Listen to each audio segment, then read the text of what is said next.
Irmãos, todas as famílias sejam guardadas, protegidas pelo Senhor. Que todos estejam bem, em nome de Jesus. Ontem nós falamos sobre Romanos capítulo 12, verso 12, o texto que diz: alegrai-vos na esperança, sede pacientes na tribulação, perseverai em oração. Nós extraímos deste único versículo 3 virtudes de Deus para a vida do cristão. Nós falamos o primeiro sobre alegrar-se na esperança. Deixamos para hoje falar sobre sede pacientes na tribulação.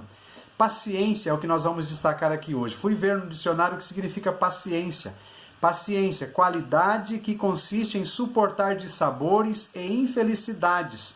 Resignação, capacidade de esperar o que tarda. A paciência nos mantém firmes e seguros, tranquilos mesmo nos sobressaltos da vida. Ela nos dá força para aguardar silenciosamente a cada luta, evitando decisões precipitadas e desastrosas. A paciência traz consigo a fé e a sabedoria e nos ajuda a aguardar a ação de Deus em nosso favor. A Bíblia, meus irmãos, é fantástica, traz assuntos sobre todas as questões da vida e resposta também para todas as ânsias da vida, as ânsias do ser humano. Precisamos nesse tempo, mais do que ficar fissurado com as notícias da mídia, é buscar conhecer a palavra de Deus, ler a Bíblia. Nós encontramos ali resposta para tudo, tudo está escrito. E o conhecimento da palavra de Deus organiza na nossa cabeça todas as questões. Ajuda você a pensar a respeito de você mesmo, pensar a respeito dos outros, pensar a respeito de Deus, pensar a respeito do mundo, pensar a respeito do mal, pensar a respeito do pecado, dos tempos, dos fins dos tempos, enfim, uma gama de assuntos ou todos os assuntos que envolvem a vida do ser humano. Nós que conhecemos a palavra de Deus não deveríamos ficar tão surpresos ou tão assustados com o que está acontecendo no mundo, meus irmãos. Na Bíblia está tudo registrado pelo nosso Senhor Jesus, pelos apóstolos, cartas de Paulo. Nós temos todas as respostas para todas as questões que envolvem a nossa vida. Mateus, no capítulo 24, do 24 em diante, Jesus fala sobre os fins dos tempos. Você pode ler Mateus, o evangelho todo, os outros evangelhos, as cartas de Paulo, enfim, toda a palavra de Deus é muito importante que nós conheçamos, não é? Que nós estudemos. Quando Jesus disse, no mundo tereis aflições, mas tende bom ânimo, eu venci o mundo, ele está a dizer algo que a gente não gosta. Na verdade, a gente não gosta de falar sobre aflição, sobre sofrimento, sobre dores. Mas existe a teologia do sofrimento também, não é verdade? Não podemos pular essa parte da Bíblia. Precisamos ouvir e crer, porque o que Jesus está dizendo é verdade. Mais do que nunca nós estamos percebendo e passando por esse tempo de aflição. E é agora que precisamos ter paciência, precisamos crer, precisamos ter bom ânimo, porque nós vamos vencer, certamente, é promessa do Senhor, não é verdade? Não há tempo melhor e mais oportuno para perceber que o mundo todo passa por grandes aflições. E não é só essa pandemia, e sim o que esse acontecimento tem trazido, né? Por conta da pandemia, tanta coisa que está acontecendo. Crente ficando desempregado, crente ficando doente com coronavírus, crente morrendo com coronavírus e outras doenças e outros problemas os mais adversos, não é?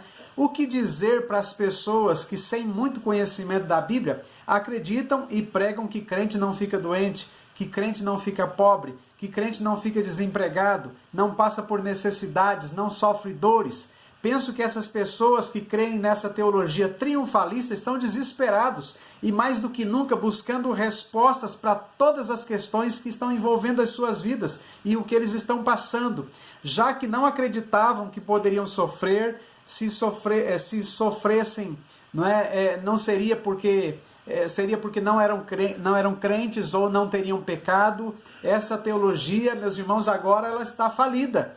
Todo mundo está sofrendo por causa dessa pandemia, não é verdade?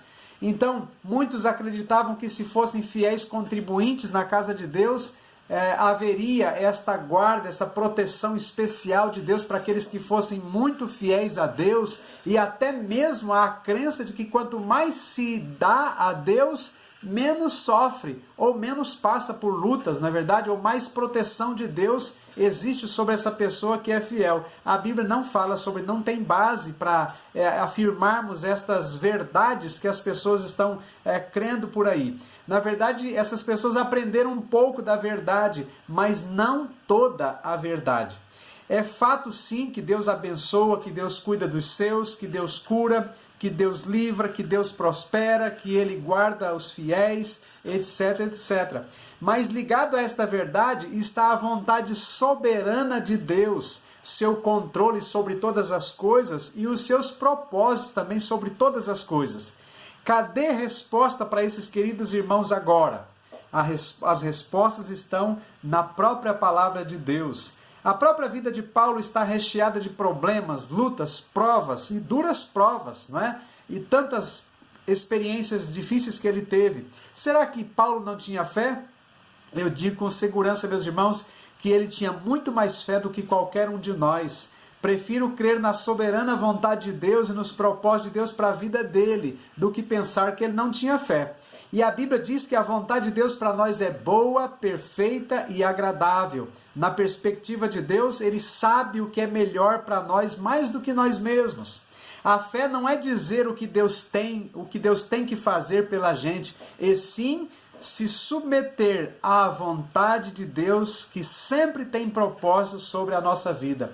Precisamos ter mais fé para dizer, seja feita a tua vontade, do que para dizer, eu declaro, eu ordeno, eu decreto, e assim por aí vai, né? Com tantos decretos, com tantas declarações sobre o que Deus tem que fazer conosco. Nós temos que ter mais fé para dizer, Senhor, seja feita a tua vontade sobre a minha vida, porque eu creio que a tua vontade é melhor do que a minha.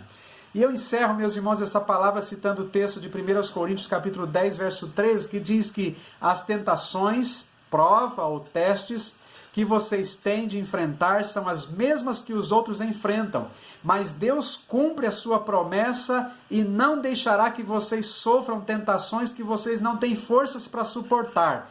Quando a tentação vier, Deus dará forças a vocês para suportá-la, e assim vocês poderão sair dela. Repito novamente a declaração de Paulo, não é? Nesta virtude que nós encontramos neste versículo, novamente, que ele diz, sede pacientes na tribulação. Deus te abençoe, que Deus possa orientar você, que o Espírito Santo abra o seu entendimento, a sua mente, e que você conheça as grandezas de Deus, a soberana vontade de Deus, os propósitos de Deus, as respostas de Deus na sua palavra, e que a sua mente, a sua alma, se refugie em Deus, sabendo que, a despeito do que acontecer, do que vier a passar, Deus nunca vai falhar, Ele sempre será fiel para você, fiel a todos nós. Deus não falha, não há erros em Deus, Ele é fiel e justo. Tudo que Deus fizer será muito justo. Então, meus irmãos, o que cabe a nós é nos refugiarmos em Deus, buscarmos a Deus, conhecermos mais e mais a vontade de Deus e nos submetermos a esta vontade dEle que é boa, perfeita e agradável para cada um de nós. Que possamos assim termos paciência, né? Paciência para aguardar o que Deus tem para a nossa vida nesse tempo, que nós possamos esperar no Senhor. Então, diz o texto, sede pacientes na tribulação. Que Deus te abençoe, que Deus te proteja, que Deus te guarde, mas sobretudo que a vontade dEle seja feita sobre a sua vida, sobre a minha vida, e louvado seja Deus porque é justo, e tudo que faz, e tudo que Ele faz é porque nos ama. Deus abençoe, um grande abraço.